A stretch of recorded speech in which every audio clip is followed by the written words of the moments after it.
எமது குழந்தைகள். எமது கரங்களில் விடப்பட்டிருக்கிற மிகப்பெரிய பொறுப்பு எமது குழந்தைகள். எம்மை நாம் நரக நெருப்பிலிருந்து காப்பாற்றிக் கொள்வது போல எமது உயிராக ஈரக்குலையாக நாம் கருதுகின்ற எமது குழந்தைகளையும் பிள்ளைகளையும் அந்த பயங்கரமான நரக நெருப்பிலிருந்து காப்பாற்றிக் கொள்வதற்கு ஆவண செய்ய வேண்டும். அதுதான் உண்மையான அன்பு, அதுதான் உண்மையான பாசம். எனது குழந்தை சுவனத்தை நோக்கி செல்கிறதா, நரக நெருப்பை நோக்கி செல்கிறதா?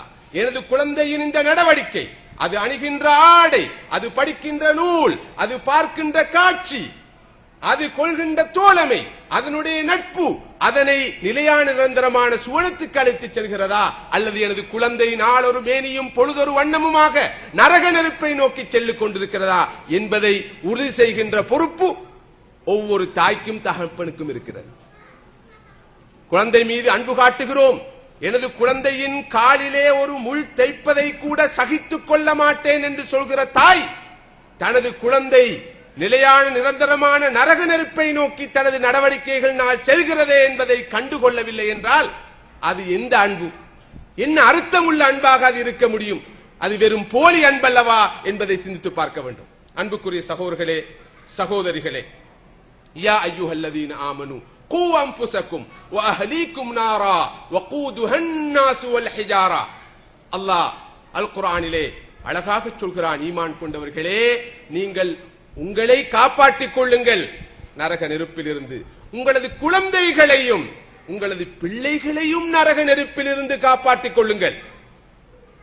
எவ்வளவு பயங்கரமானது நரகம், எவ்வளவு ஆபத்தானது நரகம். வகூதுஹா அன்-நாஸ் வல் ஹிஜாரா, நரகத்துடைய விறகாக எரிகொல்லியாக இருப்பது மனிதர்களும் கற்களும். மனிதர்களையும் கற்களையும் விறகாக எரிகொல்லியாக பயன்படுத்தியே அல்லாஹ் நரகத்துக்கு நெருப்பு மூட்டுவான். அந்த அளவு பயங்கரமான நரகத்தின் கொடுமையில் இருந்து உங்களை காப்பாற்றிக் கொள்ளுங்கள், உங்களது பிள்ளைகளையும் குழந்தைகளையும் குடும்பத்தாரையும் காப்பாற்றிக் கொள்ளுங்கள் என்று சொல்கிறான் ரப்புல் ஆலமீனான அல்லாஹு தஆலா. அன்புக்குரிய சகோதரர்களே, சகோதரர்களே, எனவே நான் சுவனப்பாதையில் செல்கிறேன், எனது குழந்தையும் சுவனப்பாதையில் செல்ல வேண்டும். நான் சுவனத்தை யாசிக்கிறேன், எனது குழந்தைக்கும் அந்த சுவனம் கிட்ட வேண்டும். எந்த அளவுக்கு குழந்தைகள் மீது பாசமாக இருக்கிறோம் என்றால், விமானத்திலே பறக்கின்ற போது விமானம் பறக்க ஆரம்பிப்பதற்கு முன்னால் சில இன்ஸ்ட்ரக்ஷன்ஸ், அறிவுறுத்தல்கள் தருவார்கள். அந்த அறிவுறுத்தலின் போது மனிதர்களுடைய சுபாவத்தை அறிந்து ஒரு முக்கியமான அறிவுறுத்தலை தருவார்கள். இன்கேஸ் நீங்கள் விமானத்தில் பறந்து கொண்டிருக்கின்ற போது ஆக்சிஜன் இல்லாத ஒரு நிலை உருவானால் உடனடியாக உங்களை நோக்கி ஆக்சிஜனை தருகின்ற ஒரு கருவி விழும். அதனை எடுத்து நீங்கள் அணிந்து கொண்டு சுவாசிக்க வேண்டும் என்று சொல்கின்ற போது அவர்கள் முக்கியமான ஒரு அறிவுறுத்தலை தருகிறார்கள். உங்களோடு குழந்தை இருந்தால் அவசரப்பட்டு குழந்தைக்கு அணிவிக்காமல் முதலாவது நீங்கள் அணிந்து கொள்ளுங்கள், அதற்கு பிறகு குழந்தைக்கு அணிவியுங்கள்.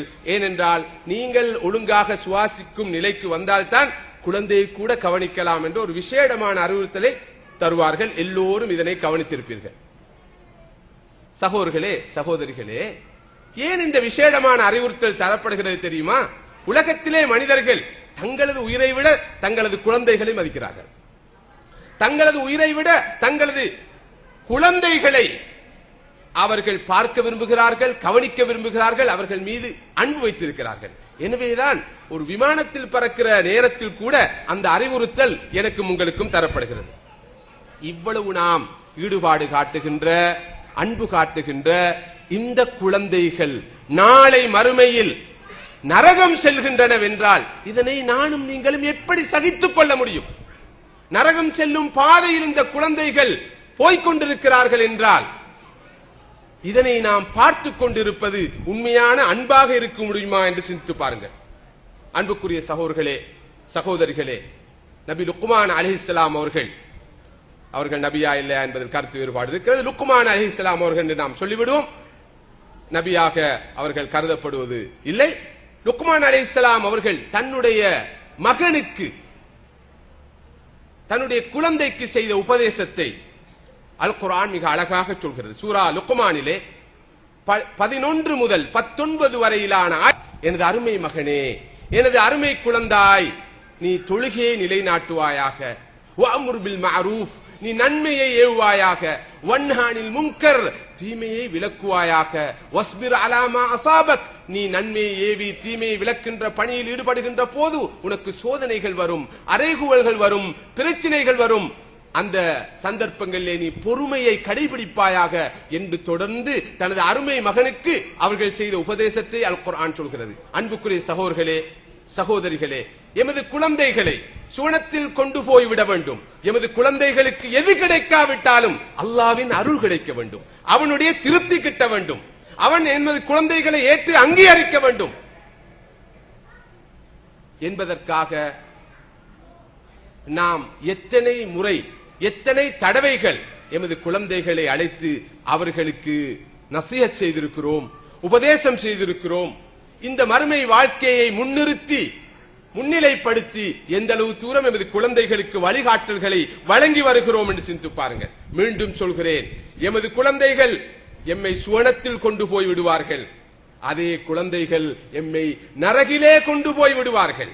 எமது குழந்தைகள் எமக்கு ஜீனாவாக அமையலாம், எமது குழந்தைகளே எமக்கு மிகப்பெரிய ஃபித்னாவாகவும் அமையலாம் என்பதை நாம் மறந்துவிடக் கூடாது. சகோதரர்களே, சகோதரிகளே, எமக்கு இருக்கிற மிகப்பெரிய பொறுப்பு குழந்தைகளை பெற்றுவிட்டோம் என்பதோடு முடிவடைந்து விடுவதல்ல, மாற்றமாக அந்த குழந்தைகளை அறிவுபூர்வமாக, விஞ்ஞானபூர்வமாக, மிக துல்லியமாக, மிக நுணுக்கமாக, மிக சரியாக அந்த குழந்தைகளின் உள்ளங்களை அறிந்து மனோநிலையை புரிந்து அவர்களை வழிகாட்டுவது, நெறிப்படுத்துவது, வழிப்படுத்துவது, செம்மைப்படுத்துவது, சரியான இலக்கை நோக்கி அவர்களை வழிநடாத்துவது, இந்த மிகப்பெரிய அமானத்தை, இந்த மிகப்பெரிய பொறுப்பை நானும் நீங்களும் சுமந்திருக்கிறோம்.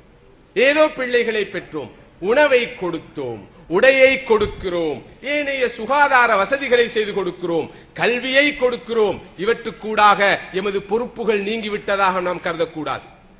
இவை அனைத்துக்கும் மேலாக அந்த குழந்தையை சரியான ஆளுமை கொண்ட, டோட்டல் பர்சனாலிட்டியை கொண்ட, பூரண ஆளுமை கொண்ட ஒரு குழந்தையாக வளர்த்தெடுக்க வேண்டிய மிகப்பெரிய பொறுப்பை நானும் நீங்களும் சுமந்திருக்கிறோம். இது பற்றி நிச்சயமாக மறுமையில் விசாரிக்கப்படுவோம். அதற்கு நானும் நீங்களும் பதில் சொல்லியாக வேண்டும்.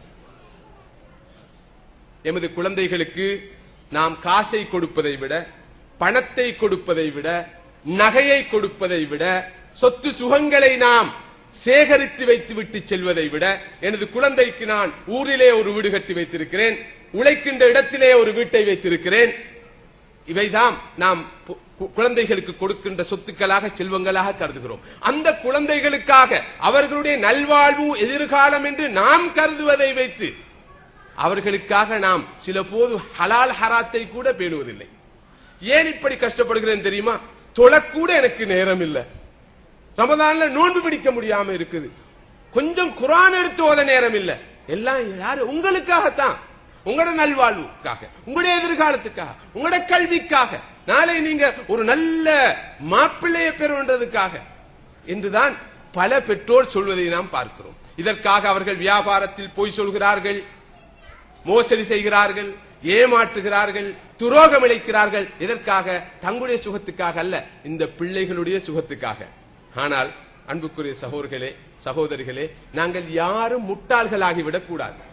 ரப்புல் ஆலமீனான அல்லாஹ் சொல்கிறான், மறுமையிலே நரக நெருப்பை, நரக வேதனையை பார்க்கிற மனிதன், யவத்துல் முஜ்ரிமு லவ் யஃப்ததி மின் அதாபி யௌமி இதின் பிபனி, மறுமை நாளிலே அல்லாஹ்வுடைய தண்டனையை கண்டு நடுங்குகிற மனிதன் ஆரம்பமாக எப்படி யோசிக்கிறான் என்றால், நமது குழந்தைகளை, யாருக்காக பாவம் செய்தோமோ, குற்றம் செய்தோமோ, நல்ல காரியங்களில் ஈடுபடாமல் இருந்தோமோ, அந்த குழந்தைகளை தனக்கு பதிலாக நரகில் தள்ளிவிடுமாறு கேட்டு தன்னை சுவனத்தில் நுழைவிக்குமாறு மனிதன் அல்லாஹ்விடம் கேட்க முற்படுகிறான். யவத்துல் முஜ்ரிமு லவ் யஃப்ததி மின் அதாபி யௌமி இதின் பிபனி, யா அல்லாஹ், இதோ எனது குழந்தைகள் இருக்கிறார்கள், நான் பெற்றெடுத்த குழந்தைகள், இவர்களை எனக்கு பதிலாக நரகில் தள்ளிவிட்டு என்னை சுவனத்தில் நுழைவித்து விடு என்று மனிதன் கேட்பான். அது சாத்தியப்படாது என்று காண்கிற போது, யா அல்லாஹ், எனது குழந்தைகள் மாத்திரமல்ல, அவர்கள் போதாது போல் இருக்கிறது.